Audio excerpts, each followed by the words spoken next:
I welcome to join with this who were joined with this in the seminar. So I am again on behalf of Pura Bonamali College, IQAC, and also from the college. I again heartily welcome you, and I think you will enjoy the session regarding this seminar, your COVID-19 literature, society, and environment. And again, I welcome you all. Thank you, Sivasis. You can start now. Thank you, sir. Thank you. Now I'm inviting Dr. Tuhin Kumar Kaur, convener of our Academic Council, Pascura Bonamali College, to share some views about this webinar. Tuhin, sir. Good morning, everybody. Can you hear me? Yes, Yes, sir. yes. Respected principal, sir, distinguished speakers, Jayadip Saranghi, novelist from Sri Lanka, and Dr. Shubhadeep Pal, Assistant Professor, Department of English, Tagore University, Dr. Joydiv Sharangi, Principal, New Alipur College, Kolkata, and Dr. Shruti Das, Associate Professor and Head, Department of English, Rampur University from Odisha. Also, Dr. Nirmal Das, Coordinator, IQAC, Dr. Nirmal Kumar Mahapatra, COE, Pascura Bonamali College, Sivasis Jana, Twin Singh, Sukla Rai, and all faculty members of the B.Ed department, Raju Singh, and all participants. I welcome all the participants to this webinar. Here, we joined in the webinar to listen the elegant presentation on impact of COVID-19 on society and literature and environment delivered by the speakers. At this moment, this topic is a hot issue. The impact of this is observed in every sector of the nation. A webinar is conducted is measured to measure the impact of COVID-19 on society, literature, and environment. That is, how all sectors are affected due to pandemic. The adverse impacts of COVID-19 are seen especially on education sector. Badly affected is seen, also seen, and lockdown, partial lockdown, unlock 1, 2, and 3, suppose, create very bad effect on the students, teachers, and all stakeholders related to the education sector. The outbreak of COVID-19 has taught us the changes like in teaching, learning methods and methodology, and also in the lifestyle, which are inevitable. It has enforced the education institute to grow and adopt the digital platforms like Google Meet, video call, conferencing call, and webinar, etc. In this time, Government of India also take initiatives on the education like SWAP, it's a national online educational platform hosting the course including all subjects like science, arts, unity, social science, engineering also. Another channel is Swamprabha has a 32 DTH TV channel transmitting educational contents on 24 hours. Another is EPG Patsala, which is for PG students only. PG students can get access this platform for ebooks, online courses, and study materials. Similarly, our college is conducting online lecture series, webinars on different subjects to facilitate the teaching learning process more effectively. The IKSC of the college also take initiatives on maximum utilization of online platforms so that students not only complete their degree in this academic session, but also get ready for future digital-oriented environment. Academic Council of this college encourages the faculty members or departments to conduct seminar or webinars from which all stakeholders of this institute or outside institute may enrich. I hope that today's speaker, Dr. Sharangi and Dr. Das, enlighten us the impact of COVID-19 on society, literature, or environment. It is a great privilege not for only students, but also for the faculty members who join in the seminar to hear such type of lectures. Eagerly waiting for this session. The member secretary academic council of this college expresses his deep sense of gratitude to the speakers for their active cooperation. After the end of the webinar, we may get new ways or measure by which we may overcome the situation significantly. I hope that the webinar will end successfully. Again, I offer my special thanks to the organizing committee, especially to Sivasis Jana, Sukla Rai, Duin Singho, and all faculty members of this department for organizing such type of webinar. Last but not least, I thank you to Dr. Nirmala Das, coordinator IKS, for taking necessary steps for organizing this type of webinars. Thank you again. Thank you, Tuhin sir, for your good suggestions and honest innovative ideas. Now I'm inviting Dr. Nirmal Kumar Mahapatra, Controller of Examinations, Paskura, Bonamali College, to share his views on this webinar. Dr. Nirmal sir, please share some views. Good morning. Hello. Yes, we can hear you. Yes. Good morning.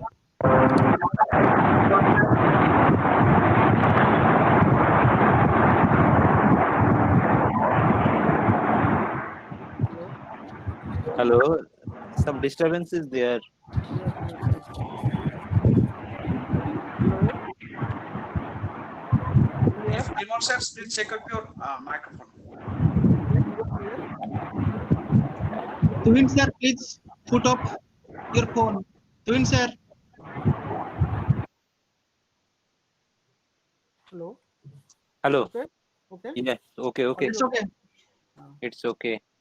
Good morning. Good morning. Our honorable principal sir, Professor Dr. Nandan Bhattacharya, our eminent speakers, Jayadip Saranghi from Sri Lanka, Dr. Subhadip Pal from Bankura University, today's eminent speaker, Dr. Joydiv Sharangi from Alipur College, Dr. Shruti Das from Behrampur University, Odisha, and IQAC coordinator, Dr. Nirmal Das of our college, Dr. Tuhin Kumar Kaur, member secretary, academic council of our college, Shivashis Jana, head department of B.Ed, Panskuda Banwali College, all other faculty members, especially Srimati Shukla Roy, Tuhin Singha, and Dr. Raju Singha from Department of Chemistry, all participants of this international seminar, that is webinar. Heartiest congratulations to all of you. Here we have participated in the second and the last day of the international webinar on impact of COVID-19 on society, literature, and environment. The COVID-19 pandemic has affected educational system worldwide, leading to the near total closures of schools, colleges, and universities. In India, the government, as a part of the nationwide lockdown, has closed all educational institutions, as a consequence of which learners ranging from school-going children to the postgraduate Panskuda College is not an exception. These nationwide closures are impacting over 91% of the world's student population. Therefore, the government has come up with e-learning program. E-learning also comes as an interesting and interactive alternative as compared to classroom teaching. Digital education appears to be a viable solution to fill in the void for classroom education for a period of 5 to 6 months, while minimizing the chances of any infection to students as well as teachers until classes resume. However, digital learning is not without its limitation and challenges, since face-to-face interaction is usually perceived as the best form of communication as compared to the rather impersonalized nature of remote learning. Due to the outbreak of the pandemic, the work from home culture is booming in India. Again, the questions are raised for the learners in rural areas, the educational systems in rural areas, and their growth. If we cannot provide a strong alternative to the conventional education system, but through the use of technology, mitigate and compensate for the obstructions posed and inconvenience caused due to the COVID-19 pandemic to the education system and learners by extension. Learning is a continuous and ever evolving process. Our educational institutions can make digital education a major part of the learning process for all learners in future. As the title of the international webinar says, our eminent speakers will discuss about the impact of COVID-19 on society, literature, and environment. This will enable inclusive education by facilitating learning across diverse geographies in India. To all the stakeholders of Panchkuta Banwali College who will be benefited from this international webinar by gathering knowledge and information. Also, one of the largest college in rural West Bengal will be able to provide some output to the society through this international webinar. I expect a grand success of this international webinar. Thank you all. Have a nice day. Thank you. Thank you, Nirmal sir, for your enlightening speech. Now I am inviting our honorable speaker, Dr. Joydiv Sharangi, veteran academic and poet, translator, and principal of New Alipur College. Before I'm going to just start his lecture, let us have a glance about his areas of interest and other things. Dr. Joyadip Saranghi is a bilingual poet with 9 collections, the latest being Heart Training, The Light, published in 2020, released in Rome, Italy. Saranghi has read his poems and delivered keynotes addresses in different shores of the globe.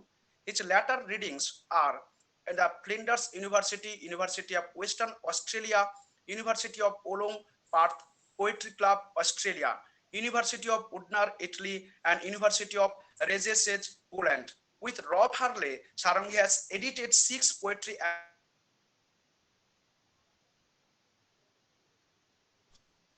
For him, small rivers rise human lives. He is also known as the Bard of Dulung for his several poems on River Dulung and the nearby places.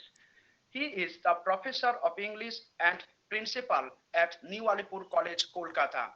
His famous book of poetries are Lal Polashe Renu, Silent Days, From of the Soul, Door is Somewhere, War and Other Poems, To Whom I Return Each Day, and latest book is also Heart Raining the Light.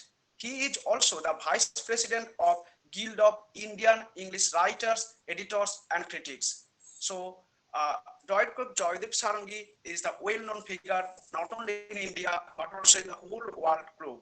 So now I am inviting Dr. Joyadip Sarangi to deliver a speech on Eco Mysticism and Rabindranath Tagore's paintings. Sir, please start your lecture. Good morning to all. Good morning. Am I audible? Hello. Yes, sir. Yes, sir. Yes, Oh, okay, fine. Good morning to you all, and a session with a humble homage to the departed soul of Professor T.V. Reddy, one of the prominent Indian English critics and poets who died yesterday. So this lecture is dedicated to his memory.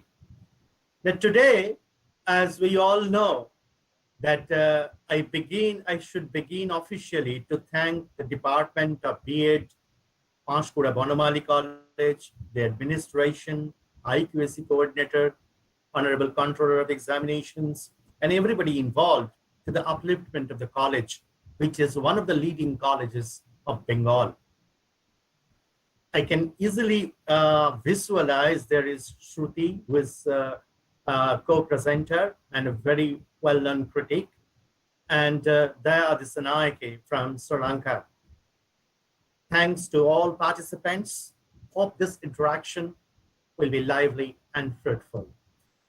Now, let me start with one thing, that the time we are going through is very different from the time we could imagine even. Therefore, always there is a pull to go back to the golden past. We all want to fall back on what is the best part of our life, isn't it? Suppose someone's childhood memories, some books you like to read again and again, some books you read long, long back, but this is the time you want to go back to your likings. You fall in love with the loved things you long back. So the tree, the home, your own table, that possibly your childhood memories are associated with. Similarly, I will devote my talk about Tagore, one of Tagore's obsessions, that is Eco Mysticism, leading to his paintings. Because we all know, we all love Tagore. And when we have luxury of time, when our mind is free from the shackles of daily activities, we try to fall back on what we love to read, what we love to see, what we love to watch. So Tagore is an institution of falling in love again and again. That's why Tagore is so relevant during the time of pandemic.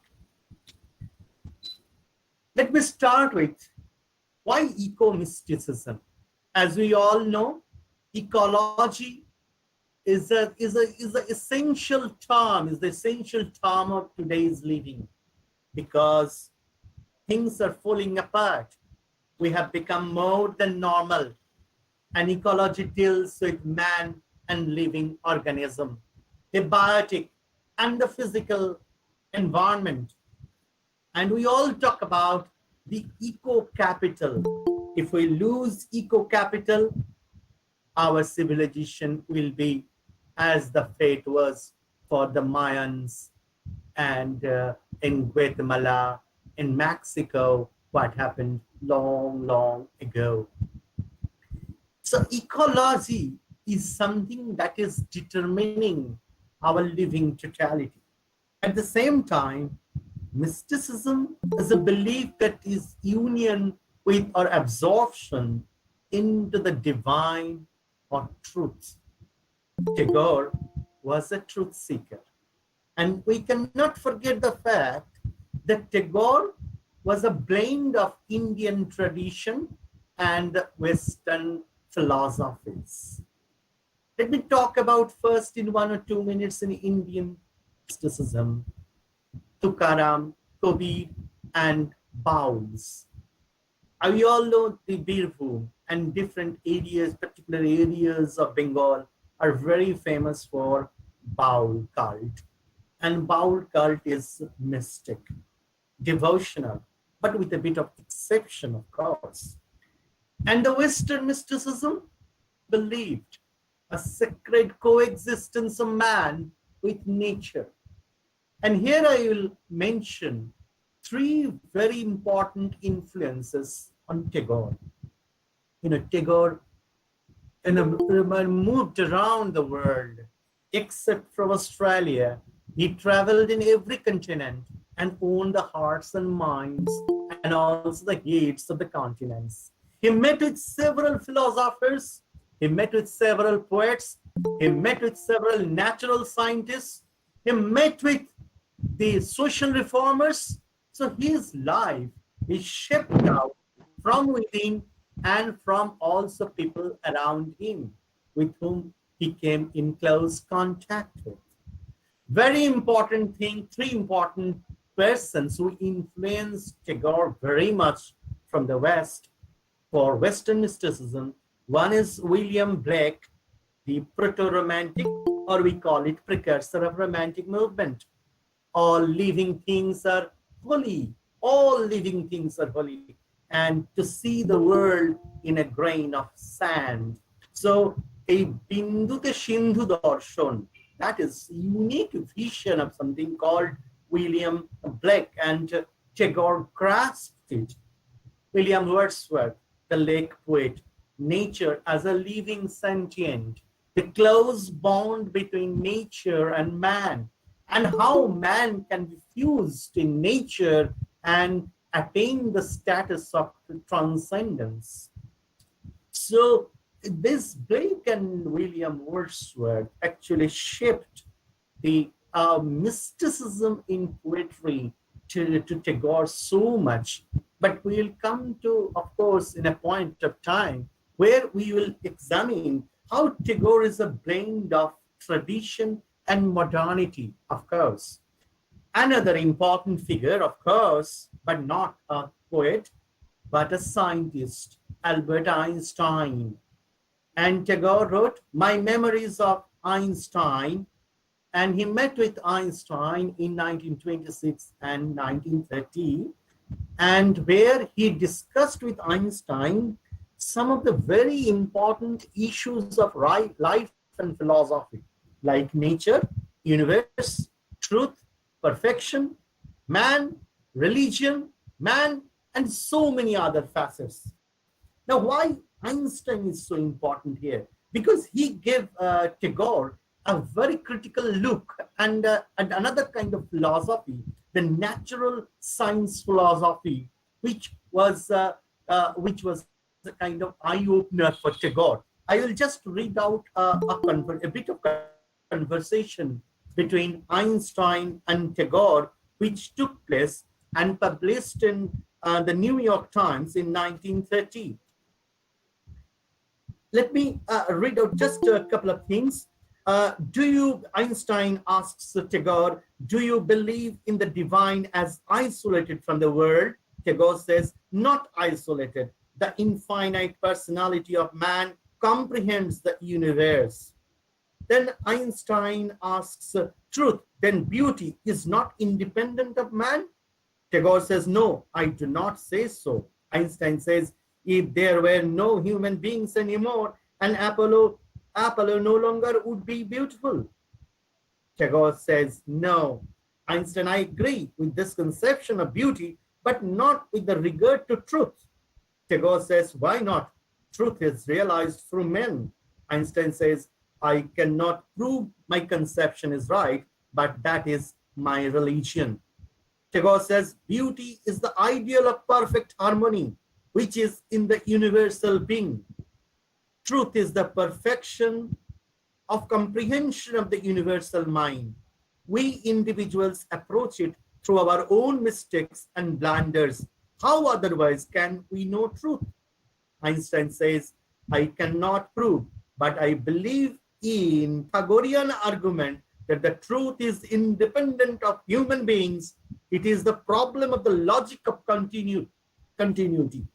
We can go on and on, but possibly we have realized for the time being how the two minds came together and in close contact, and look at the discussion, the weight of discussion. Now, Tagore is possibly is a blend of the confluence of the East and the West. We cannot forget the 1860s when Tagore was born, and another great philosopher and religious saint was born in 1870s. That was Sri Aurobindo. And Aurobindo's influence was also very much on Tagore because of cosmic trinity that Aurobindo talked about, body, mind, and soul, the cosmic mysticism. And Tagore and Aurobindo is almost contemporary. And we cannot forget the fact that Tagore as a painter is a later bloomed matter. That means in 60s, when he reached 60 onwards, Tagore started painting things. So painting came to Tagore very later stage of his life. So from Tagore, we can take up this idea that we don't know which door will open at what point of time. That's very important. Another very important input for Tagore was the green romanticism.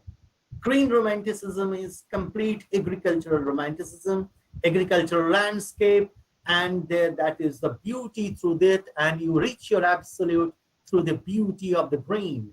Bivum, district Bivum was the workplace for Tagore. It became and Shantiniketan, Bolpur, adjacent area. The glow of the sky, the quest for the absolute, the serene environment as we associate with Wordsworth's poetry. Look at the background that Tagore got. So that's wonderful background, I would say, that created and paved the ways for Tagore's paintings. So now we will focus on how Tagore's paintings are important and why are they important, and how that eco mysticism affected and was been practiced through paintings. Tagore started paintings in 60s, so he was quite old in the normal parameter. If you categorize his paintings, he painted the animals, landscapes, dramatic scenes, and human heads and faces. Mostly 4 broad categories. Animals, very important that we talk about. Why Blake is important? Because of lamb, tiger figure, and Blake. And look at Tagore's paintings, Tagore's imagined and the living. Some animals, you will try to understand that these are, oh, I have experienced this animal, but there's some sort of dilemma of that will take you further. That means it will create a distance between the reality and the imagined beautiful image that we get through the painting. So it looked like dog, but not a dog. That is the idea of beauty has been added to that. So the strangeness is very important here, because strangeness is a part of beauty process. If we see anything in clear terms, it may not be romantic, it may not be beautiful to our eyes, but when strangeness is added as a flavor to that, it becomes so beautiful. Because how many of us, or all of us, have seen possibly daffodils who visit the UK, but how many of us can present this, defamiliarize it, the familiar objects? That is the mastery and hallmark of an artist. So if we look into Tagore's paintings, there is a primitivism as well as the modernity. The primitivism, in a sense, these animals look like animals, but at the same time, painted with a flavor of imagination, with a human temperament and a human outlook, as if they are part of our own life. They are part and parcel of our living. That is automatism. That automatism or dynamism is very important in Tagore's paintings. Tagore's paintings are not just stones, that has its own dynamism within that. Now, the landscapes, very important idea that Tagore propagated through paintings, because possibly Tagore thought that I have had enough of my novels, poems, drama, dance drama, and everything. But possibly another door is to be opened, that through paintings, I'll project my views, my visions. And here, landscape painting, Tagore is so different, because he painted silence, his black shades. That is very important. Black shades talk about the silence. And we all know Tagore is a writer of pathos. Who better than Tagore could write about pathos of life? The rural Bengal.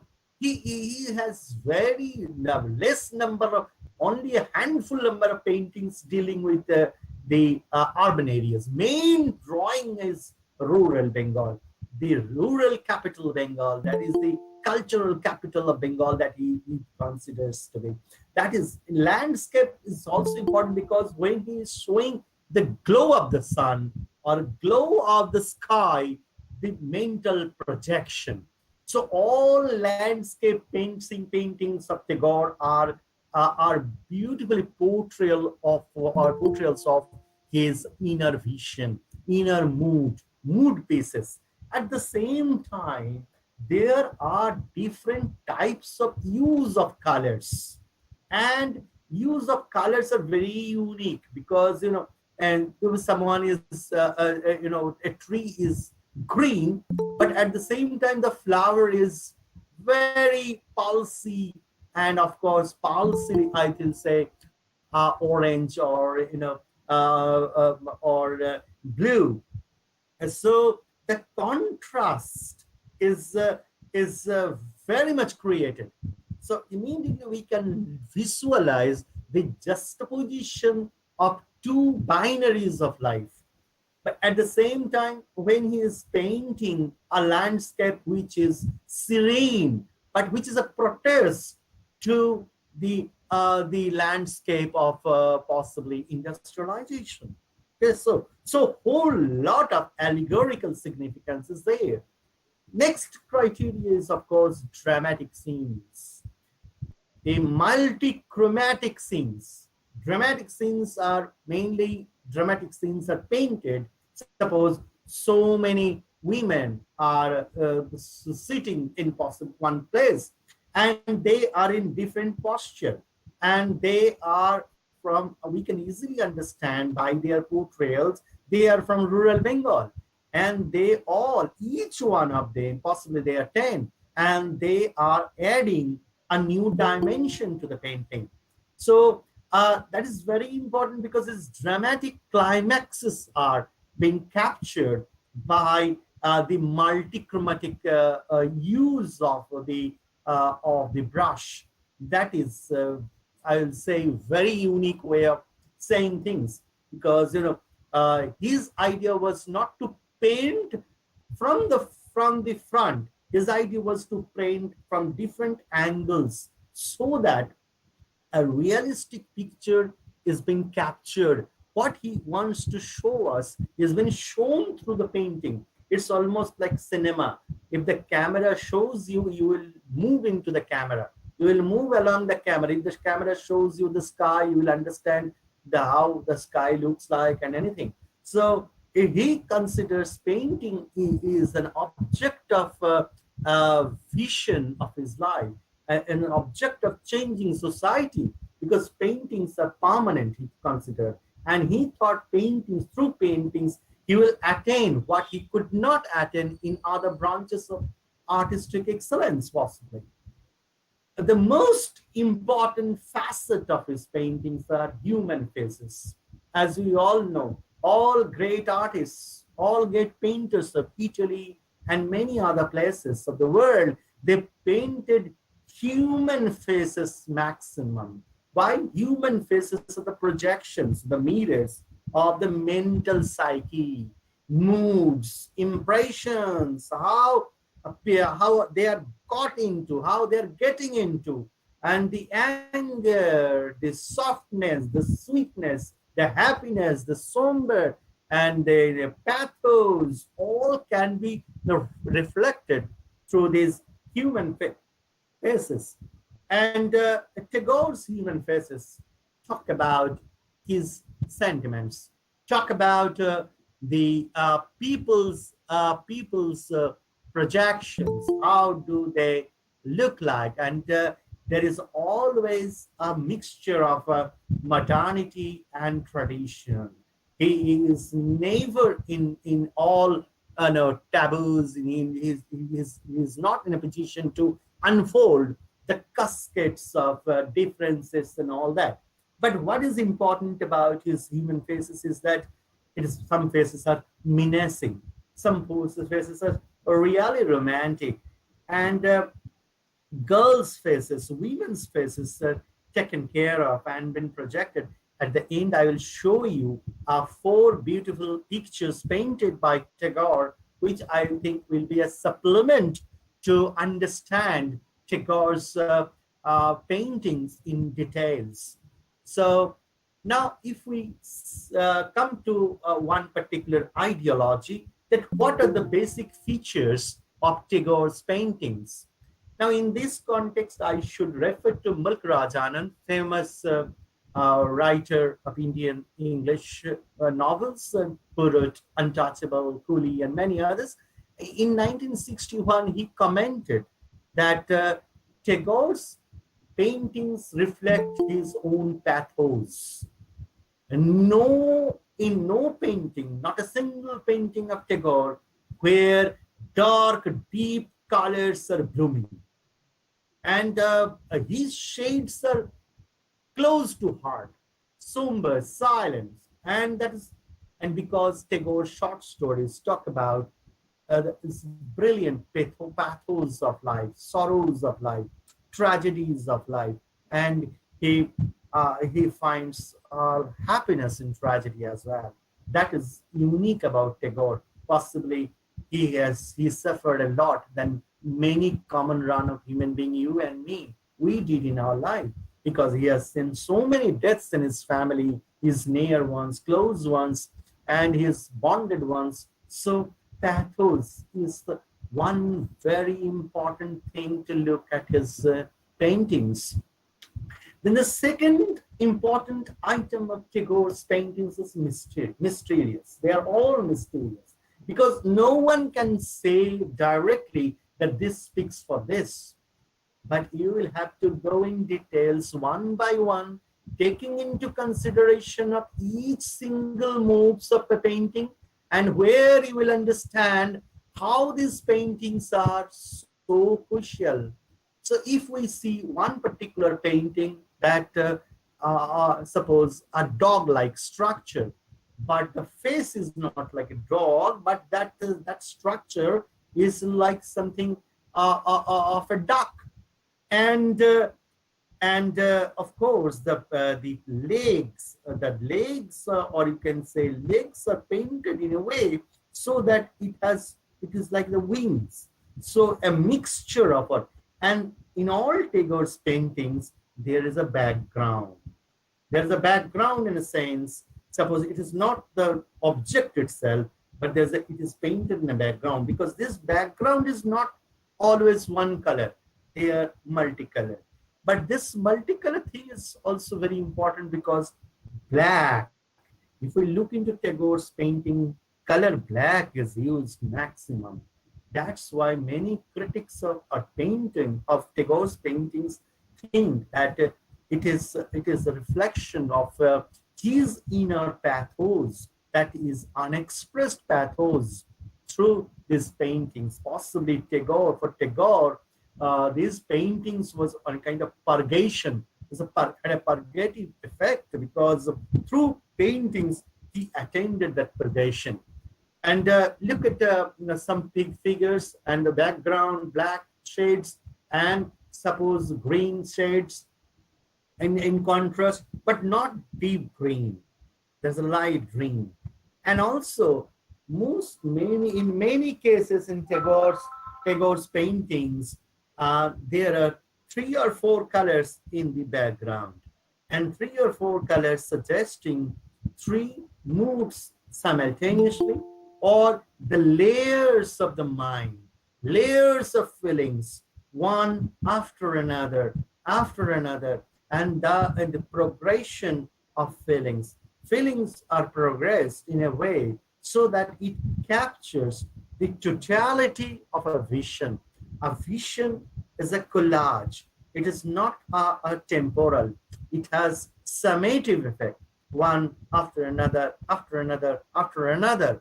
And going into the details of a particular object portrayal of Tagore in a painting is like, it starts the discourse between the onlooker and the painted format, because more you go close to it, you unfold a new vistas of meanings, new layers of meaning.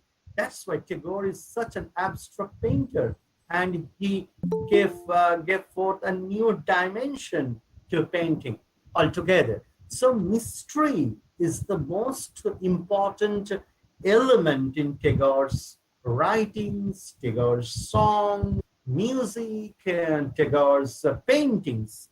And this mysticism has added a great flavor to Tagore's reception of Tagore. Tagore is very relevant today, and Tagore will remain relevant even in post-COVID era because of his mysticism and because of his mysterious portrayal of life. Life is so mysterious because had it been routine-like, if you know today is and tomorrow is the same day, this tomorrow will produce a clone of today, life is not at all mysterious. Relationships are broken and relationships are restored. That's how the relationship progresses. If it is static, if you know it, all will love you permanently, constant, and without any deception, without anything, life is flat, black and white. And it is not colorful. The mystery adds charm to life. And mystery is possibly the dynamite of in you through which you look for your tomorrow. We all live for tomorrows. And if tomorrows are certain, if there is no uncertainty in tomorrow, it is gone flat. So the most important element of Tagore's works, may it be a poetry, may it be songs, may it be music, may it be painting, mysterious or mysticism. And that is, and at times, its sense was mystic as well. Sense was, in a sense, it gives you a feeling that all your sensory perceptions are making a fist of it. You can hear, you can taste, you can smell, you can touch. So all sensory organs are busy in Tagore's, in watching or actually getting into Tagore's paintings. But how is it possible? It is possible because you can listen to music of that particular bird is producing. That is the greatest thing that Tagore has done it. That is lifelike. That is lifelike. That's why, but I'm very sorry to say that Tagore's paintings have not been discussed elaborately even today. But Tagore had huge success in 1930s when he exhibited his paintings in Boston and New York City. And it came very late to his life, possibly that's why it did not market in that way. Why that market? Because Tagore is initiated so much attention to poetry and so much attention to novels and short stories. That's why I think one side of him is not that being discussed so much. But going into the dynamism, the dynamic relationship between the receptor and the painter and painting, it's a wonderful process. It's almost you can test if someone is eating and that painting is done. Now, another important thing about Tagore's painting is that I have already mentioned it. That is, in Tagore, we find a confluence of tradition and modernity. Tagore did not make a long jump. Tagore did not want any attention by painting something which will look like art. Tagore was following a tradition. Tagore was very modern in aptitude, modern in meaning. So his tradition and modernity was being influenced by, of course, T.S. Eliot. And of course, it was great transmission of tradition and modernity, I would say. And that leads to a creation of abstraction. Now, this is, I think, the mastery of an artist. If some object has been transformed into an abstract object. An object is, of course, perishable. Suppose I create as something which is in front of me, and anything that is perishable. But when that object becomes an abstraction, it's permanent. We all know the Plato's logic of the cot, and there is one bed and copy of another bed. So the bed, the object is perishable, but when the bed becomes a conception, an abstract, that remains permanent. That is the hallmark of an artist, to make a journey from object to defamiliarization of the object and making it as an abstraction. Another important issue that we must talk about in Tagore's paintings is automatism. If we look into Tagore's art forms, say, for example, short stories, inconclusive, open-endedness, that means the readers are always, there is an autonomy of the reader to understand it and to extend it further. Similarly, that has been practiced in his art. By art here I mean painting. Automatism, open-endedness is a virtue, because it gives you a feeling that, it gives you a sense of openness, that it will survive for year after year, or maybe centuries after centuries, because the critics will give meaning to it. Now, if we look into Tagore's paintings very carefully, no painting is definite.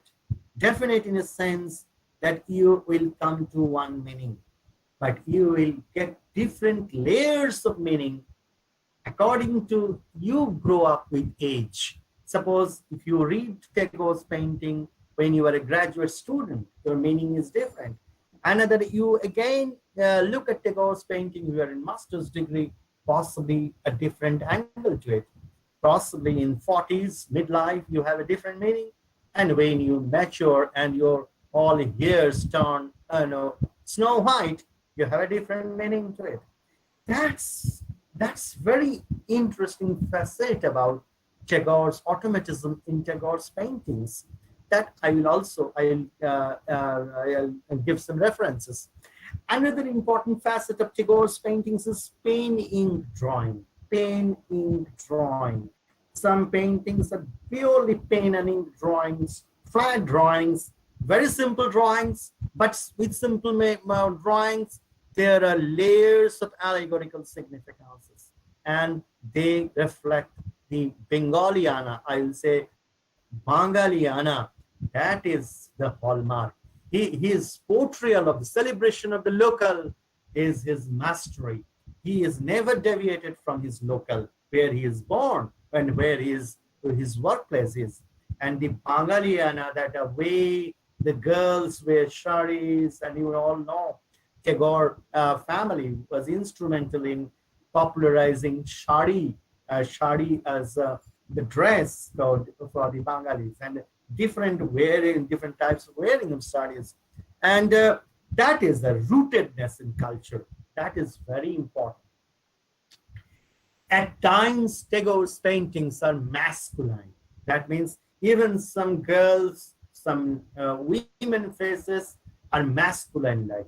That is the strength to Tagore's paintings. That Tagore wanted freedom of women, wanted equality between men and women in society. And his Brahma philosophy was instrumental into that.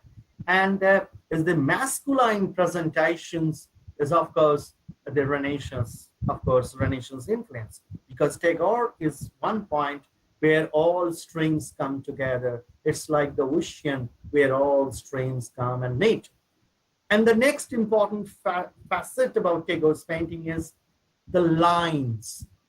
How lines are drawing. Plain lines, carved lines, lines with different parameters, and colors. Which colors will be used and which color will not be used.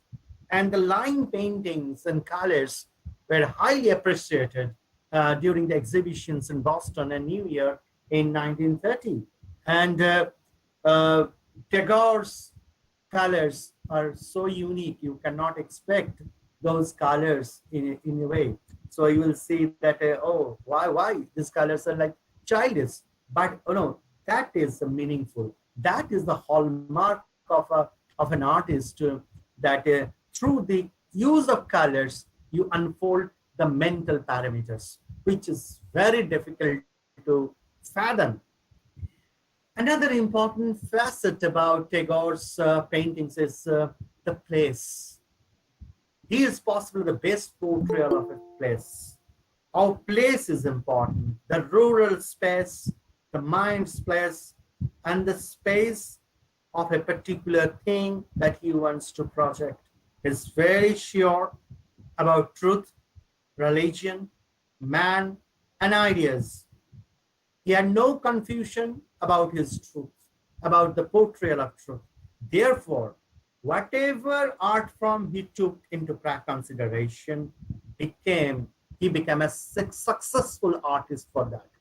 You know, the idea of truth was so clear to him, so visible to him, and possibly for many of us, it is confusing what is true and what is truth.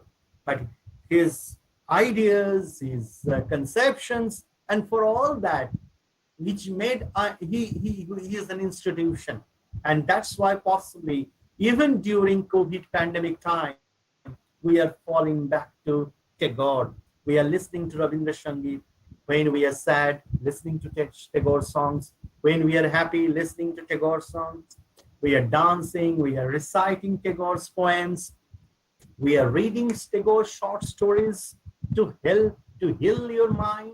We are watching Tagore's dance dramas, and of course, we are visualizing Tagore's paintings, which I will say a big reservoir of possibilities and future studies of research. Now, before I end, I will just show you three pictures. Can the organizers show the three pictures, which has been already shared? That is. Tuhin, please just present the pictures.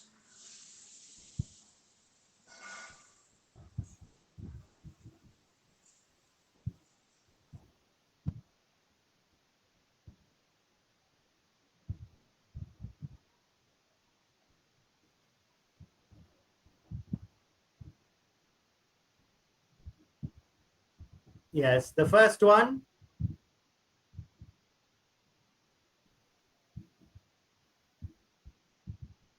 This is the first picture. I had already talked about this animal picture. Next one. This. Yeah, this is Tagore's abstract art. And more you watch, more you see in different ages, different times, it will give you different meanings. And Tagore was excellent in drawing, and it's now dark color is used, all light colors are used, and sketches, and or the stripes are there, and that is very unique. And I think it has ushered new meaning to modern day art form. Next one.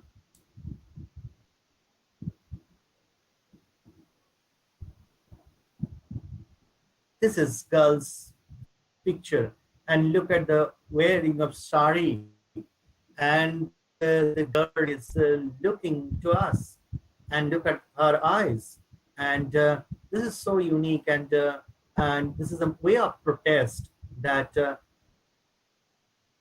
you have given me this particular fold so that I can't cross walls, cross boundaries. This is a mode of protest. It looked like that as if the girl is worshipping beauty, worshipping the flower, but at the same time, the girl is saying a lot of things. I have my eyes, I have my vision, I have my prosperity, I have my competence, and you have given me the shape like this. So it's a way of protest. Next one.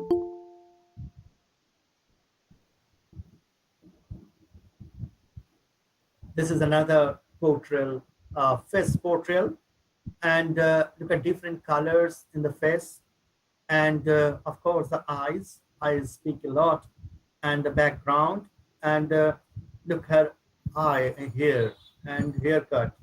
And so I would like to conclude by saying that Tagore left us with a lot of possibilities open. And he said a lot of things through poetry, through music, through short stories, through novels, as well as in paintings. And he switched on to paintings later on in life because possibly he was more mature to express himself. And Tagore said, possibly through my paintings, I could reveal my heart better. So no better than Tagore summed up his whole essence of living, his whole essence of transformation through Tagore's painting. It should be considered the pioneering concept for modern day living. Thank you so much. Thank you, everyone.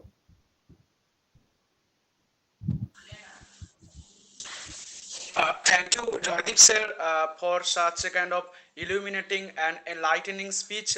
Really overwhelmed and really spellbound by your such an excellent lecture. And there are so many references from Tukaram, Kabir, Baul, mysticism of William Blake and Wordsworth, and Albert Einstein. And I'm just reminded about also particularly Srimad Bhagavad Gita's 11th chapter, where we can also find such kind of issue about Vishwarup Darshanam, where you can find the man, animal, dev, osurs, organic, inorganic, all are in a settled in a kind of nicety. Just like Pashwami Devangsh Tavo Devo Dehe, Sarvangsh Tata Bhuta Vishesha Sanghan, Brahmanami Samakamola Sanastam, Risings Sarvan Ragangsa Divyan. And there was another line, I think, that Rudruaditwa Vasubojecha Sadhva Viswaso Gandharva Joksha Suro Siddha Swanga Vikshante Twang Visita Saiva Sorve.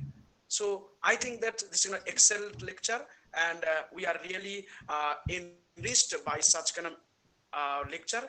Just I think that there are some of the questions here. So let us discuss about such questions. Please share one question from Sunit Bera, who asked that my query is, why did Rabindranath Tagore prefer humanity than patriotism? What's the relevance of Rabindranath Tagore motto at present situation? That's a wonderful question. I must thank Sunit. Wonderful if he is there. That is wonderful question. I'll take a little longer. Now, you know, Tagore's visit to Italy, and he met with Mussolini, and there was terrible criticism against Tagore. Why did he meet with Mussolini? Because who had a nexus with Hitlerism, Nazi. So Tagore had visited Europe several times.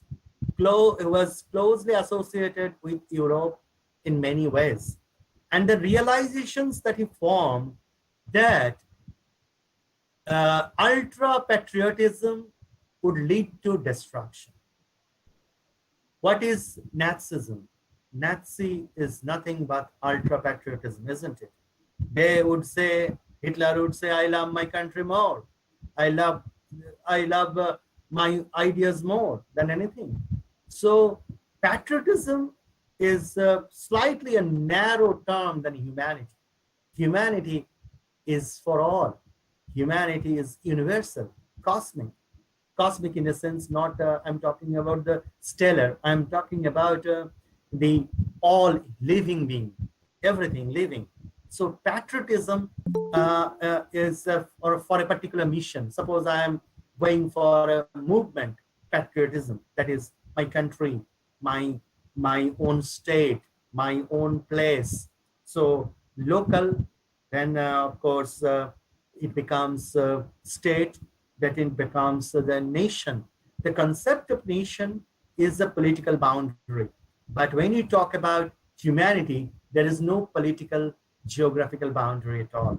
So possibly Tagore could visualize a borderless state, a borderless humanity, where everybody is part of it. So all human beings.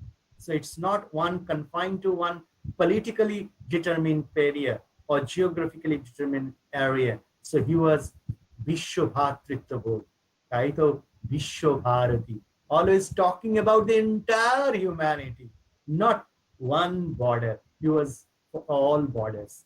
He saw borders as doors. আমরা অনেক সময় দেখি না এই বর্ডারে প্রাচীর থাকে আর প্রাচীরের মধ্যে যদি দরজা খুলে দেওয়া যায়, so that is it's a passage. So borders became doors for him.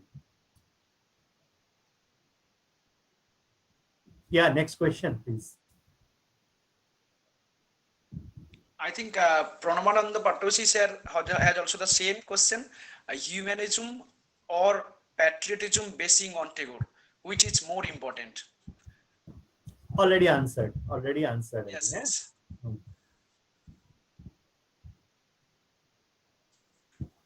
Okay, is there any kind of another question?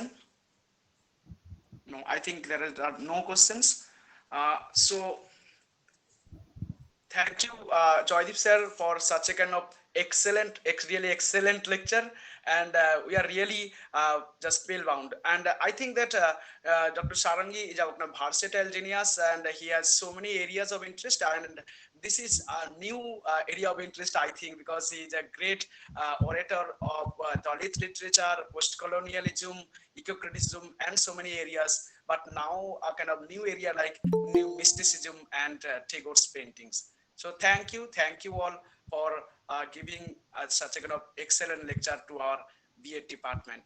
Thank you everybody. Thank you for participation. Thank you for very interactive session. Thank you so much. Thank you, Panchkura Bonamali College.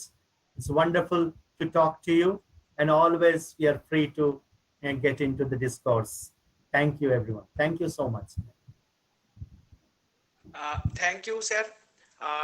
Now it's the time for our honorable speaker, Dr. Shruti Das, Associate Professor and Head, Department of English, Berhampur University. So I'm inviting Dr. Shruti Das, Associate Professor and Head, for delivering her lecture on ecophobia, nature, culture, dialectic in the poetry of W.Ed. Before we are going to start her lecture, let us have a kind of glance about her area. Dr. Shruti Das is Associate Professor and Head of the Department of English, Berhampur University in Odisha, India.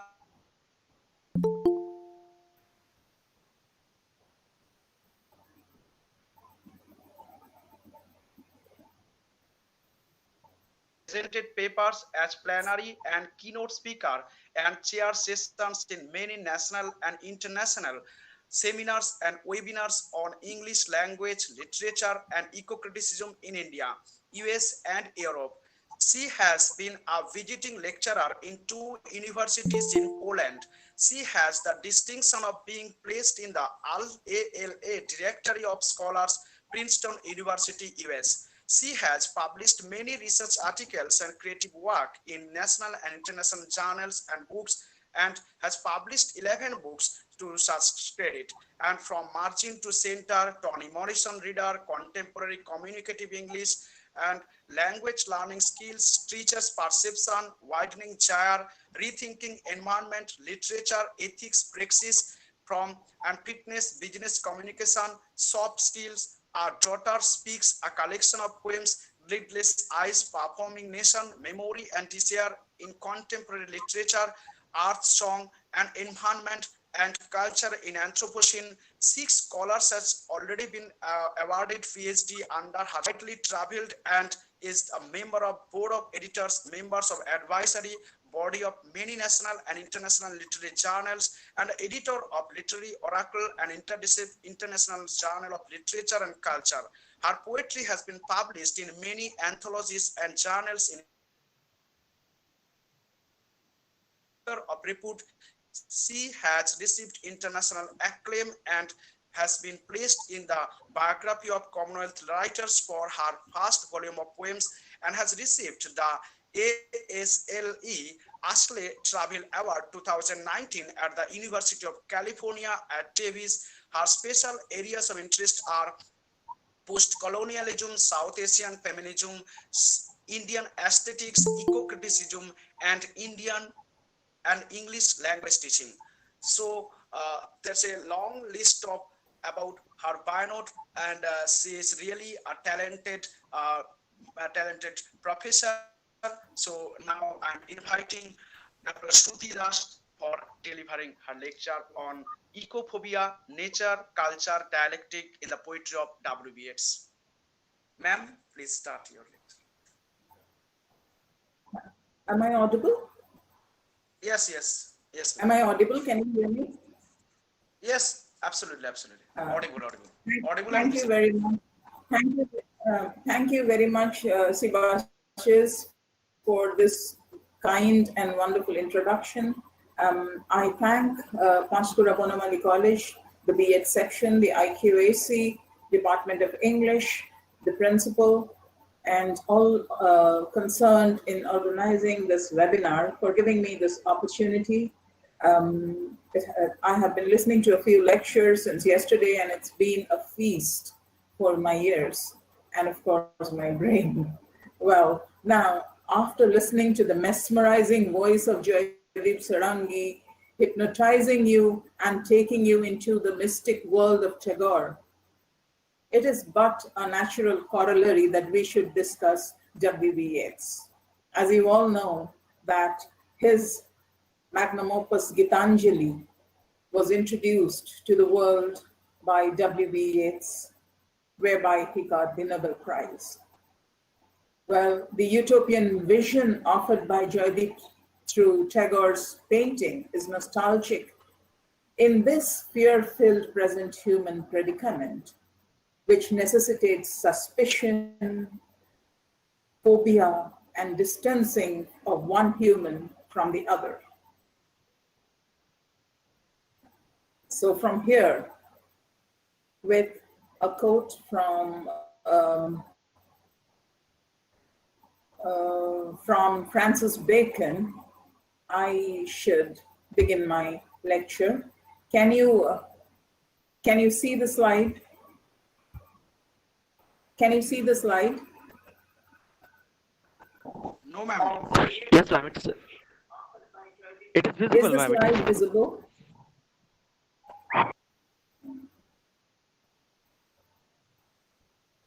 Well, why am I not able to show the other slide?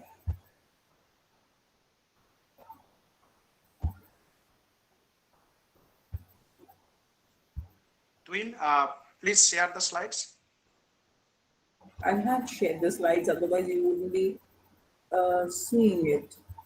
I am presenting, yes. So,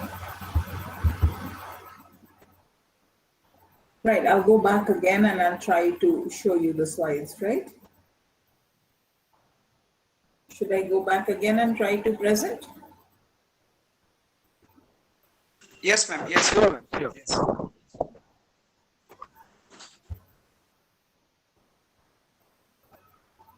Yes. So, I will try and present now. I don't know. I thought that this would be good.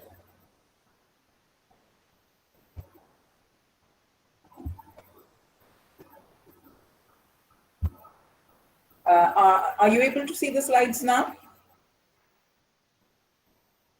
Are you able to see the slide?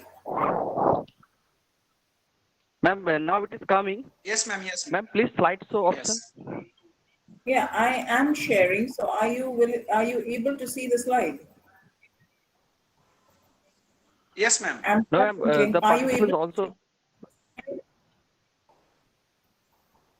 Are you able to see the slide? Yes, we can see your slide.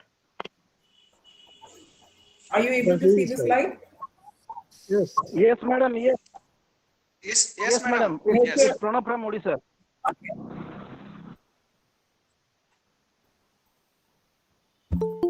Oh no, these slides are getting stuck. Ma'am, So you know each because what?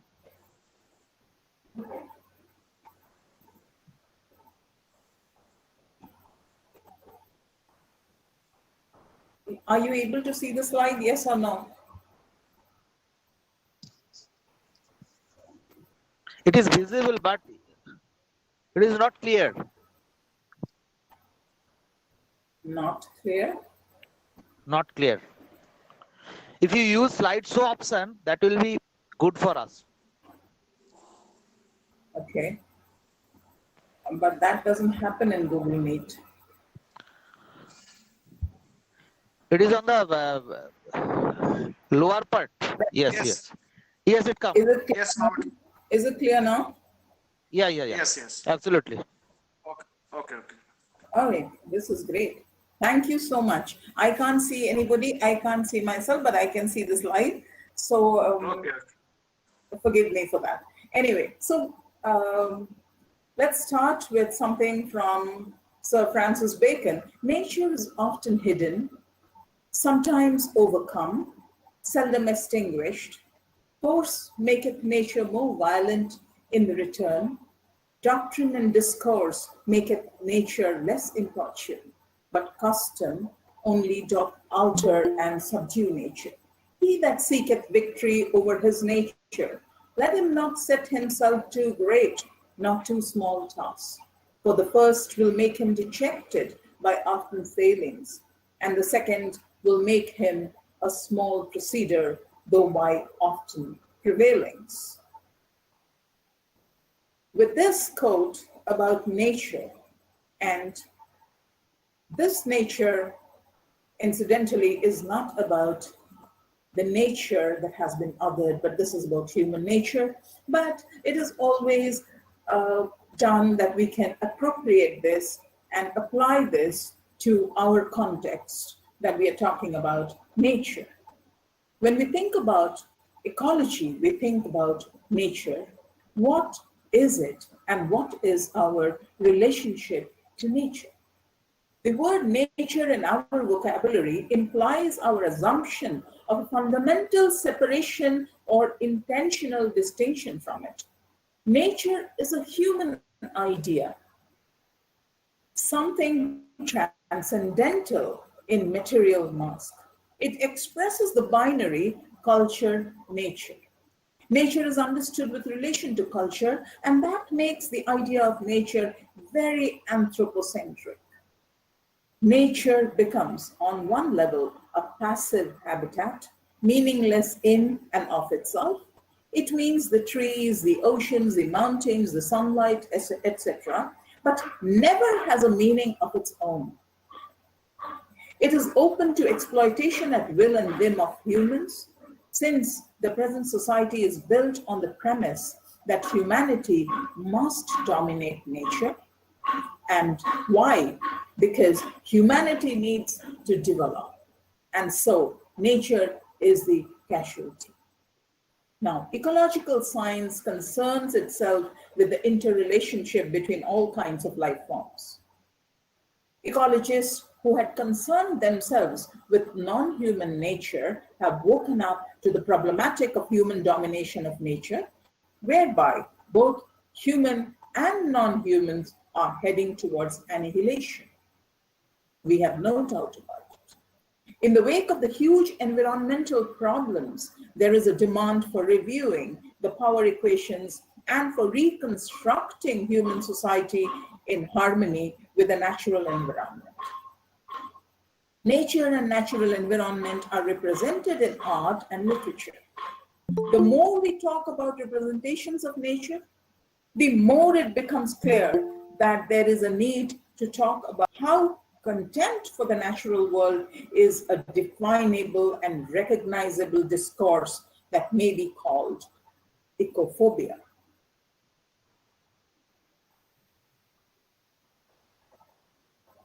So, what is ecophobia to begin with?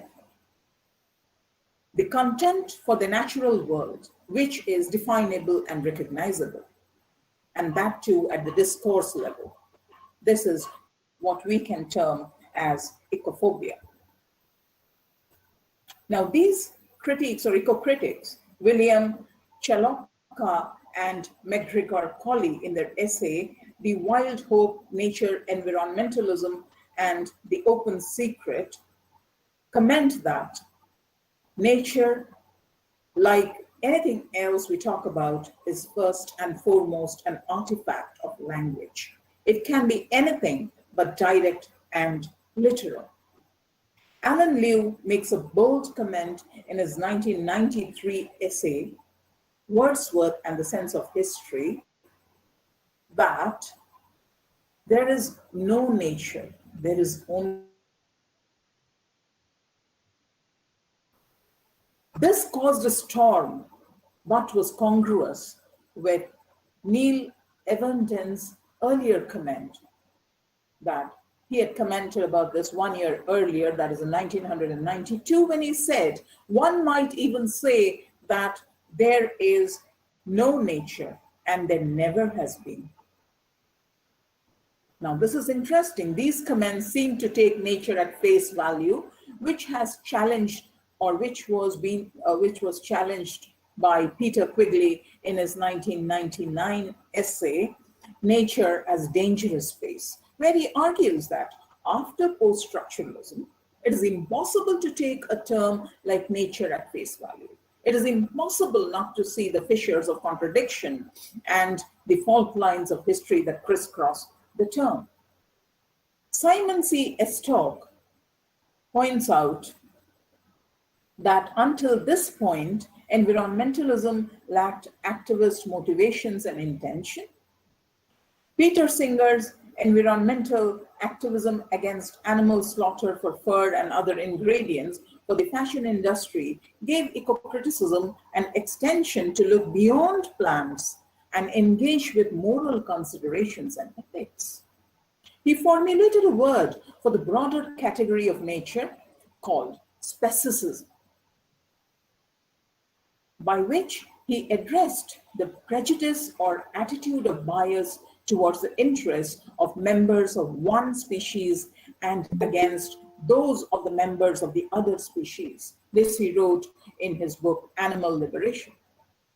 Simon Estock offers a term, ecophobia, to initiate a dialogue about the further extension of moral consideration, or wherein he attempts to overcome anthropocentric biases. Estock reiterates the ecocentric or ecocritic's position that failure to engage in the preservation of the natural world will invariably cause suffering to humanity.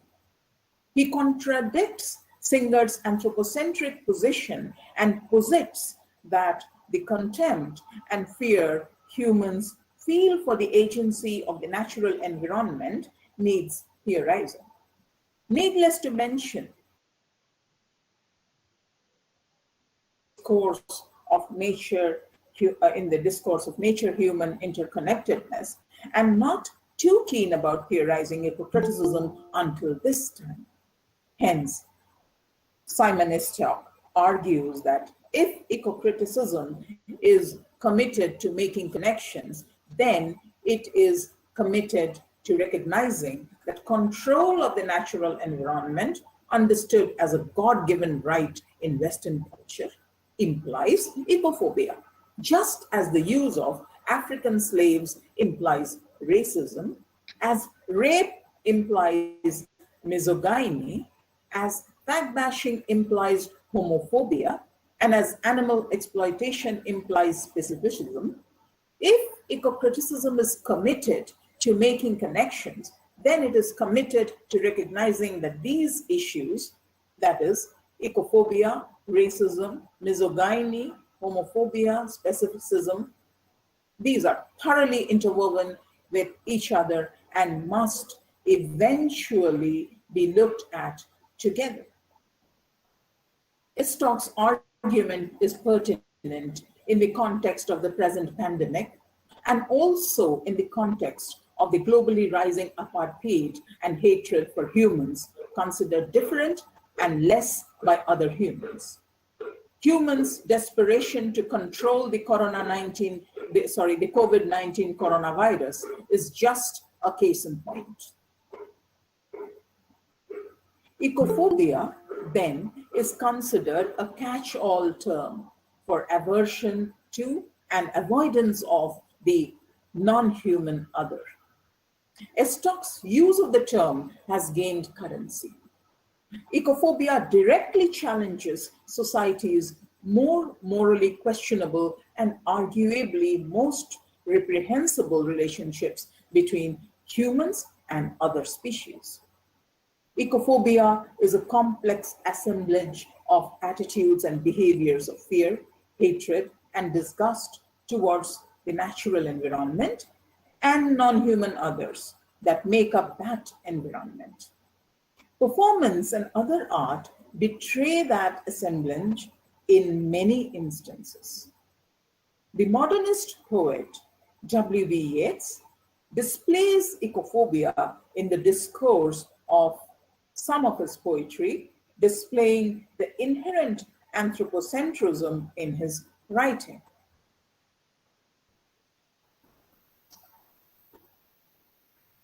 So, here, my talk seeks to analyze lines from some of the poems of Yeats as random sampling in order to expose an anthropocentric and ecophobic attitude of the poet. So, nostalgia for his homeland when he was battered in the nationalistic struggle, he wanted a place to repose. And so, you see, nostalgia for his homeland inspired the poem, The Lake Isles of Innisfree. In his autobiography, Yeats himself claims that the Lake Isle of Innisfree expresses the idea that nature provides an inherent restorative place to which human beings can go, escape the chaos and corrupting influences of civilization. So now this is the other to where you escape. The catchword here is escape. Human beings are escaping into nature. So nature is a place where Yeats escapes to and is suggestive of a distinct binary that excludes nature's agency. Nature has got nothing to do with it. Yeats goes to the Lake Isle not to gain communion, but to prove the otherness of the place. The animal imagery in Yeats's poetry is to remind the readers of brutality of nature that evokes fear. Yeats is very fond of the swan imagery and the imagery of animals, birds, and also, the ferocity of nature, like storms and things like that. So these always kind of project brutality of nature and evoke a kind of fear in the mind of the reader. It projects negative connotations. For example, the swan in Leda and the Swan is a ferocious, brutal creature. We are not talking about Yeats's philosophy where he's talking about the new millennium or new civilization, whatever. But look at if we analyze these lines eco-linguistically, we can look at the deeper structure and see that he writes a sudden blow. Look at that. The great wings beating still above the staggering girl. Look at the sudden blow and the staggering girl.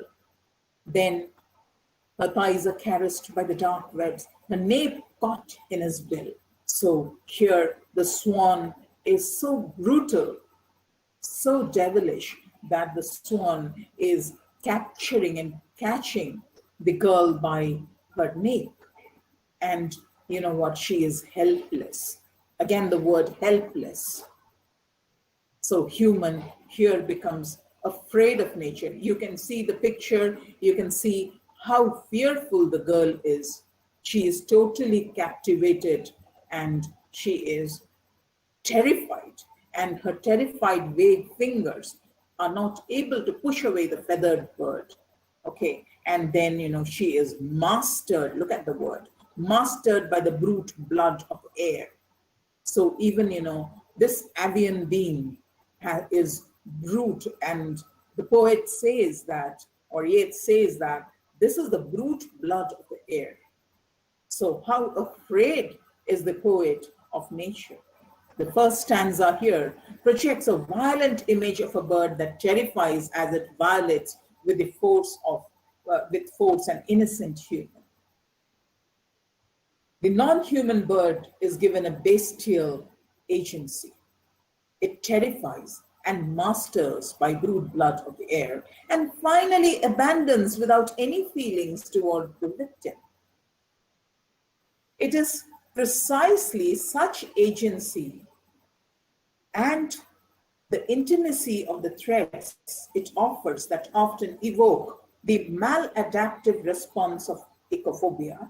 These responses are a disturbing playground of ecophobia and misogyny. So this is from Estock's essay that he wrote in 2019. He says that when you give bestial agency to something non-human, and you find, and what does it evoke? It evokes ecophobia.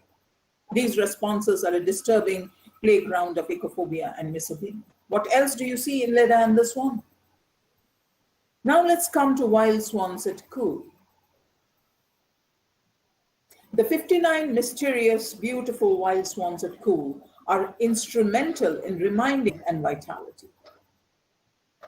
There is nothing soothing about the beautiful swans. There is nothing that Yeats writes about the way they are in nature and the good qualities of the swans or whatever.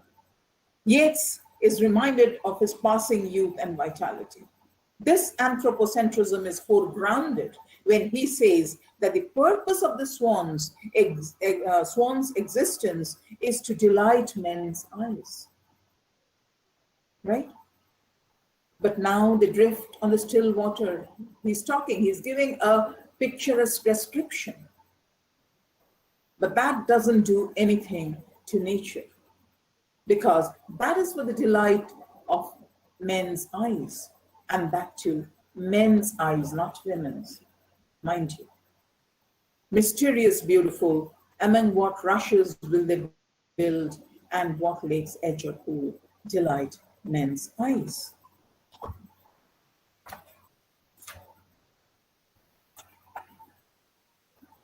Yeats's poetry is replete with images of animals. These images are culturally reinforced as forbidding and subversive.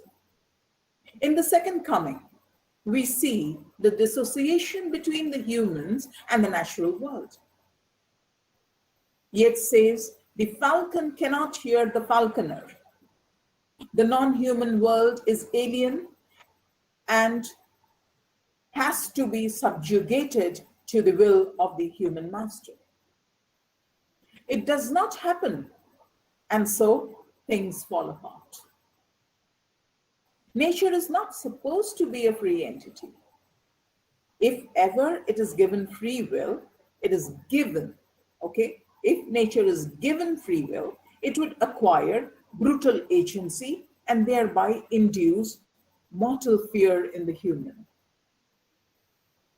This is how human beings have seen nature since the time that civilization has grown. Even in the Renaissance, we have heard that man is built in the image of God, and we have seen the world picture, Elizabethan world picture, where in the last rung you find, in the last rung of the hierarchy, you find animals, the others.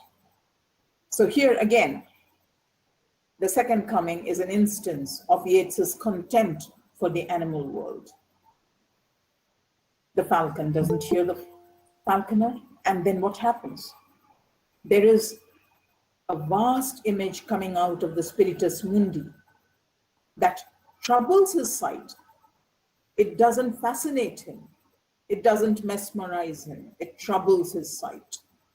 Because somewhere in the sands of the desert, which is again, forbidding, which is again scary, that a shape with lion's body and the head of a man Okay, it is rising. And how does this look?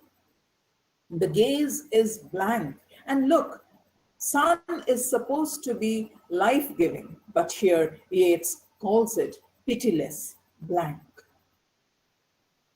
So nature again becomes vicious, is pitiless as it is brutal. And then it is moving its slow thighs while all about it reel shadows of the indignant desert birds. Look at the bird, how scared and how angry and how indignant it is. So whenever Yeats is talking about animals, he is not talking with any empathy. So, in another poem, Byzantium, Yeats emphasizes the cultural superiority of art and artifact over nature. We read, miracle, bird or golden handiwork. More miracle than bird or handiwork planted on the starlit golden bough, can like the cocks of hate's crow, or by the moon embittered, scorn aloud in glory of changeless metal. Common bird or petal, and all complexities of mire or blood. Again, look at the deep structure. He's absolutely bowled over by the golden handiwork, the bird, which is a golden handiwork, but not animate. And he calls this a miracle. And then that is planted on starlit golden bough, a golden bird, immovable golden bird, is positioned on a golden bough, okay? And it is moon embittered. How can the moon embitter somebody? But here it is moon embittered, and he is valorizing, glorifying the glory of changeless metal. So metal over the animate world. And he's talking about the complexities of mire or blood of the animate world or of the animals, of everything. So, you know, they are made of blood and which disgusts them. Yeats' disgust for the common bird or petal or flesh, and the skepticism regarding the natural call of birds is ideologically anthropocentric. He valorizes the golden smithies of the emperors, marbles of the dancing floor. Here you can see a picture of Byzantium, the empire, where you can see the mosaic that is there in the artifacts here, in the art and artifacts, the little pieces of tiles, the mosaic that make these paintings. They're absolutely beautiful, they're permanent, but they are not animate. They are man-made, very, very unnatural. So he says here that the golden smithies of the emperors and the marbles of the dancing floor, which are artificial and symbolize permanence by way of ecophobically containing the non-human other in artistic manner. That is what makes him happy. So this kind of imagery is extended into his poem, Sailing to Byzantium, where he's talking about the salmon falls, the mackerel crowded seas, fish, flesh, or fowl. Commend all summer long whatever is begotten, born, and dies. Caught in that sensual music, all neglect monuments of unaging intellect. So look at the contrast here. He's talking about the mackerel crowded seas, the salmon falls, fish, flesh, fowl, okay? And he's saying that these are all born and they die, as if something that is natural is abhorrent to him. And he's saying that everybody, the youth who are caught in the sensual music, which is something which is a negative kind of attitude, according to W.B. Yeats, when they are drunk with the sensual music of nature, they neglect monuments of unaging intellect, right? These intellectual artifacts, paintings, mosaics, sculptures, these are all unaging, and they should be glorified, celebrated more than the non-human other, right? Which are made of blood, mire. Now, Yeats' irrational fear of nature is evident in the constructed accounts of antagonism between humans and the non-human other. Among school children and a prayer for my daughter are cases pointing to the inherent ecophobia. In among school children, he is happy that the children in their school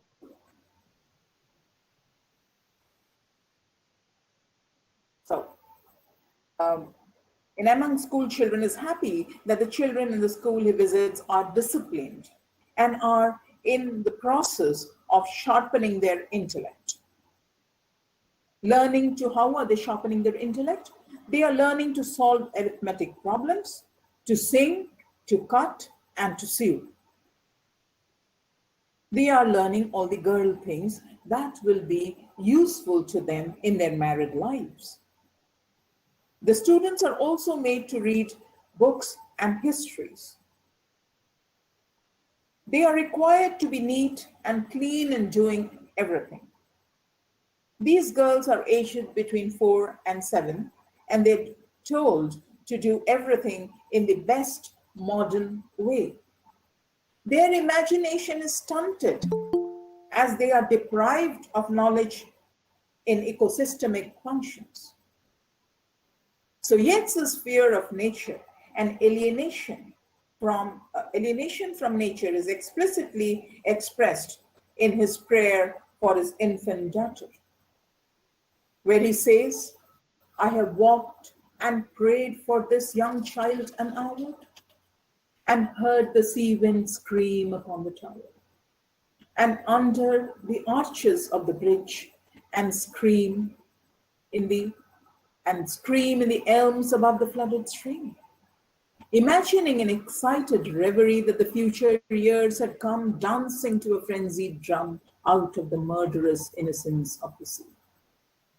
May she become a flourishing hidden tree, that all her thoughts may like the linnet be, and have no business but dispensing around the magnanimities of sound. So here, the sea wind seems ferocious to him, screaming and dancing to a frenzied drum, as if possessed. This indeed evokes a scary picture of the non-human other. Because, you see, the sea wind is screaming upon the tower, and he has been praying, he has been walking, and the only thing that Yeats sees protecting his child is some kind of a tower and maybe a hill that is stopping the sea wind. And he finds this scream everywhere. It is a deafening, deadening kind of a scream, so scary. And he finds that scream upon the tower, under the arches of the bridge, in the elms, and above the flooded stream. Even the stream is flooded. Flooded is a negative image. Now, scream is definitely very, very ecophobic. Nobody likes a scream. Scream is like the scream of a banshee. Now, he is imagining in excited reverie that the future years had come, dancing to a frenzied drum. So he cannot see a good future apart from what is there now and during his time. He thinks that this sea wind, this nature, the animated nature, we as eco-critics would see the sea wind screaming or whatever, rising sea wind, the song in the sea, and these look to Yeats as something that is frenzied, as if possessed, right? So dancing to a frenzied drum as if something has got into them, a witch or a ghost. So something that is not welcome at all. So out of the murderous innocence of the sea come these things. So look at the juxtaposition of murderous with innocence. And this juxtaposition is successful in projecting the sea as terrorizing and in generating a feeling of ecophobia. Yeats would rather his daughter be like the linnet. Linnet is a small songbird found in England and in Ireland. It is a very tiny, petite, small little songbird. And he wants his daughter to be like the linnet, who only sings and has no other business than to entertain man. So he says that she should also become a flourishing hidden tree. Look at that. When a tree is flourishing, it should be visible to everybody. People should take pleasure in the tree flourishing, full of fruit, full of health, full of life. But here, Yeats uses hidden with flourishing. So again, anything, if nature is flourishing, if nature is full of health, it should be hidden from the human. And that his daughter's thoughts should be like, or his daughter, even if she becomes a healthy human being, she should be hiding. And then, like a linnet, she should be subservient, have no voice. Like in all religious studies, he was a devout Catholic, and Catholicism also represses females. Just like our own Manu Samhita, which says that Vinashrayana Bhartanti Kavita Bonita Lata, or a woman has to be always in the care of a man, always to be seen but never to be heard. This thing here is reflected in Yeats's lines when he's talking about the linnet, which has no other business but dispensing sound, dispensing around their magnanimities of sound, so magnanimous that the linnet must sing around. And the linnet must not ask for anything or do anything, but simply sit and sing. The repressive imagery of control is perpetrated through the songbird linnet, whose representation is reduced and agency stripped. The meaning of nature is reduced to nothing more than our cultures make it out to be, thereby undercutting the ways that nature is compelling in its own rights.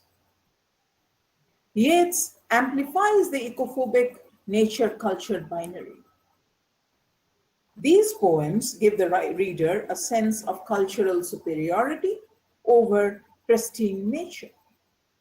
Yeats's celebration of Byzantium and the artifice of eternity is a pointer to his ecophobic discourse. Yeats's way of writing when he is trying to save his daughter from a violent storm, in this poem, A Prayer for My Daughter, enacts this, enacts his ecophobic tendencies. Thank you very much for a patient hearing.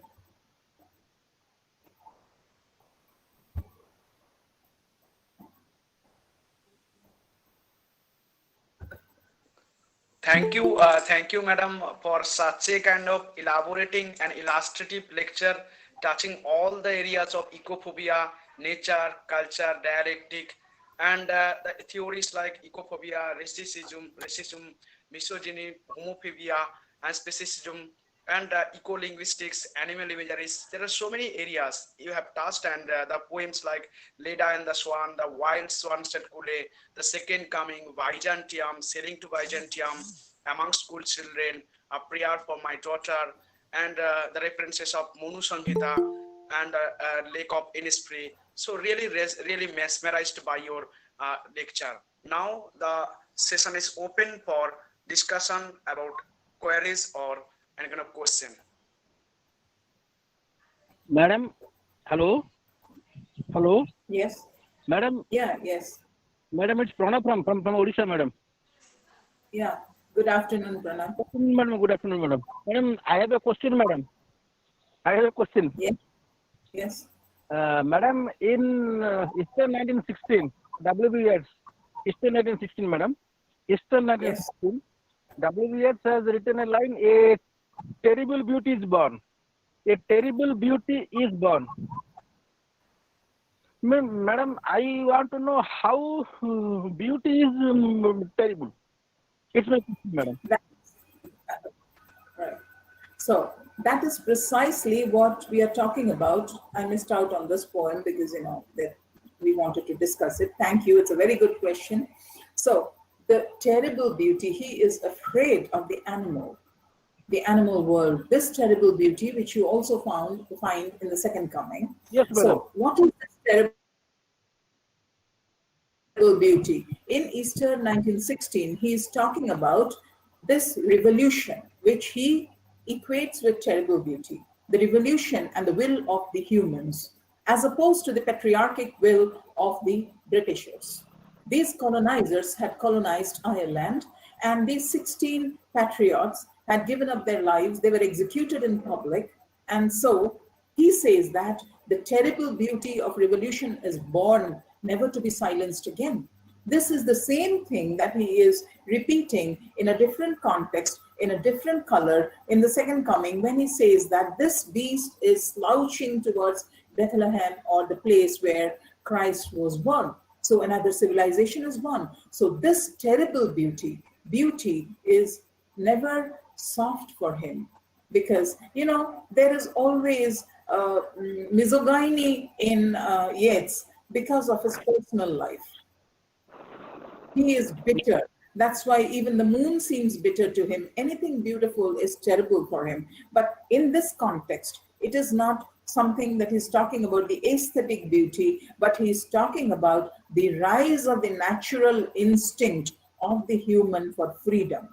Every animal has a natural instinct to be free, and patriarchal systems repress us and capture and control us. So that is what had happened to Ireland under the British rule. And these 16 freedom fighters, nationalists, including John McBride, and they had fought, they had been executed, they had risked their lives, they had given up their lives, but nevertheless, they had evoked, or they had scratched the surface of Irish people. And Irish people had realized, like after Gandhi and Aurobindo, people in India had realized that we need our freedom, we must fight. So this is what had come up. And so Yeats calls this a terrible beauty. Excellent. And another question is coming. Sunit Bera, who asks that, is there any kind of significance of the memorable line, April is the cruelest month, from T.S. Eliot, The Wasteland, in the present COVID-19 situation? I beg your pardon. I didn't get the question. Which lines from Eliot? Particularly, April is the cruelest month, from T.S. Eliot's Wasteland, in the present COVID-19 situation. Is there any kind of significance? You see, what we tend to do is we tend to stretch everything into COVID. Yeah, it started in January. So January was or maybe in December, late December. So the winter is the cruelest month. So when you have winter, everybody is kind of, at home. So this COVID pandemic has created a perennial winter in the world. Because, across the globe, we have two hemispheres. If there is winter somewhere, there is summer in some other place. So when their birds and animals are hibernating in one hemisphere, in the other, they are singing and dancing. But COVID-19 has brought about a perennial winter, which Eliot is talking about in his first line, April is the cruelest month. Okay, breeding. Lilacs in the dead. So what is the line? April is the cruelest month. Anyway, so that is as a contrast to Chaucer's April, which was full of sweet sours when they were going on the pilgrimage to Canterbury. So here in the pandemic, it is a long, long winter. It's been winter since January, okay, up to now it's nearly September. We don't know how long this cruel winter will continue, and we will be alienated from normal life. How we will be adjusting ourselves to the new abnormal winter. Even in winter, we used to go out, but here this is a very cruel, abnormal winter. Have I answered your question, Sunil? Right, right. And I think that also April is the cruelest month of past, the poem from Burial of the Dead. So really the title is really appropriate, I think. Well, we can't push everything into the pandemic. Right? See, this is actually a pandemic. Okay, the webinar pandemic and online classes pandemic. And whenever you go any literary discussion, you just, it's too far-fetched. You can't draw, push everything into the sea of pandemic literature of pandemic, right? We can just, kind of intellectually debate it out, but I don't think it's very true. I'm not very convinced that T.S. Eliot's April is the cruelest month has to do anything with this. Well, if you say that W.B. Yeats and T.S. Eliot both were frustrated, all right? T.S. Eliot's wife ran away with his teacher, and this thing, W.B. Yeats could never get mod con. So, well, again, misogyny is there in both of them because they imagined love and they never got love. Madam, please share your PPT. Hello. Yeah, of course. There's nothing Madam, wrong. I will. It will be very useful for me, particularly. I don't know. Shivashish, and he can share it with everybody. I will give it. It will actually be there in the YouTube, right? Okay. There in the YouTube. Yes. Okay, another question is coming. As a visionary, Yeats has realized the fury of nature. What we are facing nowadays, what is your opinion on it? Kobita Sahu has put on the question. As a visionary, Yeats has realized the fury of nature. What we are facing nowadays, what is your opinion on it? Absolutely. This is a wonderful question. This is that he has realized the fury of nature, right? I had spoken about this, not me, I had cited Simon Estock, and spoken about this, that, you see, when we have thought, or, the Western culture, all the philosophies, starting from the human civilization, since the day humans were born, or the Homo sapiens invaded the world, okay, when they annihilated the Homo neanderthals, when they spread out into various continents, they thought that it was the God-given right to control nature.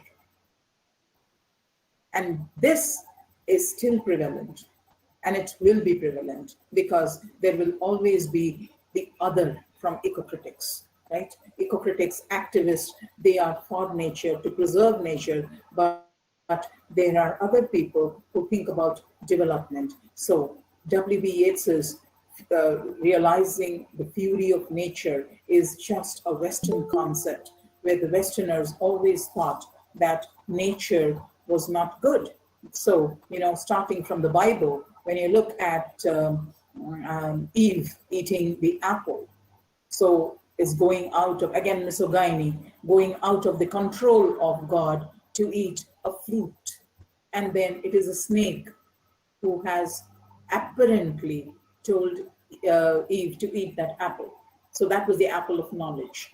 Forget about those philosophical things, but look at the Western thing. If somebody eats a fruit without permission, right, then, it is called nature is furious, and God threw everybody to another place called the earth, right? And man has been cursed since, or humans have been cursed since that day. Now we can relate this, and when he has realized the fury of nature, we see that when you exploit nature again and again, you are afraid of the fury of nature, and at the same time, You are not in control of yourself. In spite of the fact that you are afraid, you are always trying to win over that fear, right?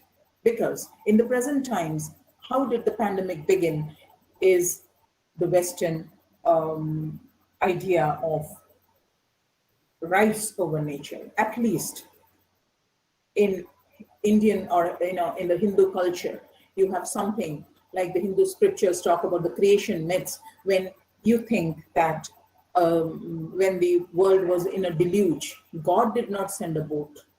It was a tortoise who carried the earth on his shoulders. It was a boar, an animal, a pig-like animal, who caught the earth on his own like horns. Okay, it was a fish. So you see, these are the ecocentric, Hinduism has an ecocentric philosophy, whereas the Western eye always looks towards nature as something very, very scary, something that is not very welcome. And that is what has happened when you mutate, or what you do is you try to you eat bats and you do that, and then what happens? Nature is furious, and you don't know how to control this virus. People have been trying to control the coronavirus, but nature's fury, no human being has any access to that kind of knowledge. Human prides herself or himself to have absolute knowledge that they have reached Mars, they have reached, but there are many things beyond Mars. There are many things beyond the surface of the moon. There are many things beyond patriarchy, power, control. That is simply ego, beyond ego. So coronavirus has shown the world what I can do to you, what a tiny mite thing, mite-like thing, or the tiniest thing, which is not visible even to a simple microscope. You have to see it through an electronic microscope. It has devastated lives. It has imprisoned human beings for so many months now, and you don't know when it will end. Human beings have been trying and trying and trying with all their knowledge of science and medicine to bring out a vaccine to control nature, but nature defies that. So in spite of realizing the deadliness or the fury of nature, W.B. Yeats was still somebody who was ecophobic and misogynist. But that's my interpretation. Everybody is free to have their own interpretation. And through the ages, every text sees new interpretations. I hope I've answered the question, or have I sufficiently answered? Absolutely, ma'am. Really excellent speech, and we are very, very thankful to you. Thank you all for such a kind of excellent lecture. Now, I think it is the time for our IQAC sir, Dr. Nirmallo Das, the coordinator IQAC, Panchkura Bonamali College. Sir, Nirmallo sir is here.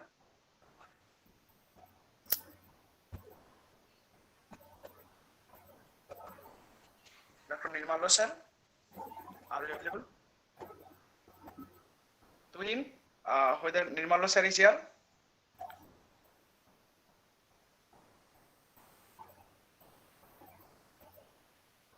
No, sir. Nirmallo sir is left India. I not found Nirmallo sir. Okay, now I'm inviting our Professor Tuhin Singh, our Assistant Professor of Panchkura Bonamali College, B.Ed Department, to deliver his vote of thanks.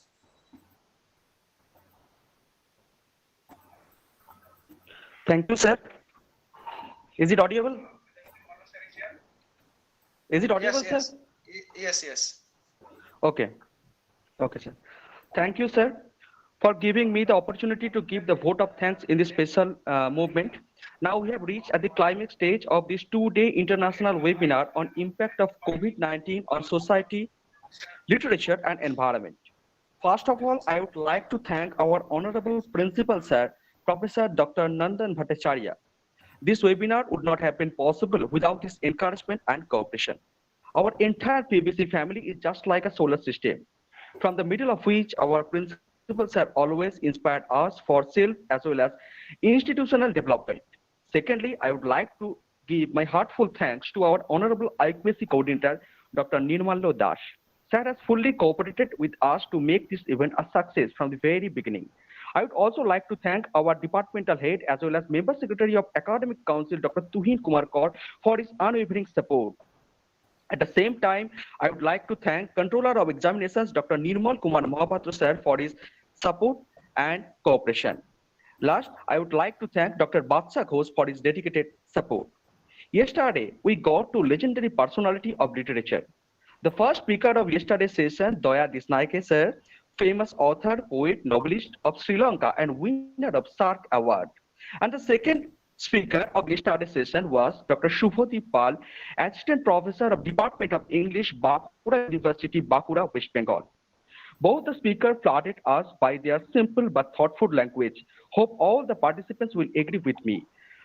I give my heartfelt thanks to the speakers once again for this. Today we got also to famous and legendary personality of literature. First speaker of today's session was Dr. Jayadip Saranghi, veteran academician, poet, translator, and principal of New Alipur College, Kolkata, West Bengal. Sir talk on Eco Mysticism and Tagore's painting. Sir started with his talk with the Kavi Guru as an institution of love and its necessity in nowadays. Sir also said on green romanticism. Sir also talked on the color, shades, and line used by Tagore in his painting. And some of the identical information, that's the use of lots of black colors and the light green in the background color. And Sir said it may be the unexpected pathos of the poet.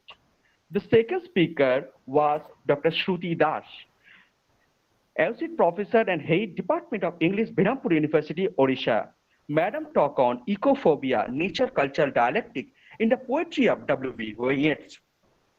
Madam starts on eco-criticism, which is committed to making connection, then it is committed to recognize that control the natural environment. Madam speaks on the poetry of William W.B. Yeats and the poet's nostalgia for homeland, and mentions some of the famous writing of Yeats, like the lake is of Innisfree, Leda and the Swan, the wild swans at Cole, etc. Both the speakers give valuable and informative talk on the respective topics. We are enriched. Hope all the participants will enrich their knowledge and able to develop their schema through this talk. I gave my heartfelt thanks to all the speakers of today's session for this wonderful session. At last but not least, I gave my heartfelt thanks to all the participants for their patience and cooperation for last 2 days. Without their support and dedication, we would never been able to success. Now, I to give my heartfelt thanks to all the teachers of our teachers training family. Started with Srimati Bijoli De, Srimati Anusri Dotto, Mr. Sivashish Jana, Srimati Shukla Roy, Srimati Mondira Pal, Ms. Rajashree Das, Mr. Shankar Sarkar, Dr. Silpa Bhattacharya, Mr. Bongshi Badan Sahu, Mr. Ashish Kumar Adok, Mr. Subhendu Shikhar Bhakta, Srimati Devolina Banerjee Das, and Mr. Abhijit Borbon. I also give my thanks to Topunda, Subhenduda, and Kaji. In conclusion, I would like to thank Dr. Raju Singho, Assistant Professor of Department of Chemistry, for his heartfelt cooperation to make this event a grand success from the very beginning. Thank you once again. Thank you very much. Over to Shivashish sir.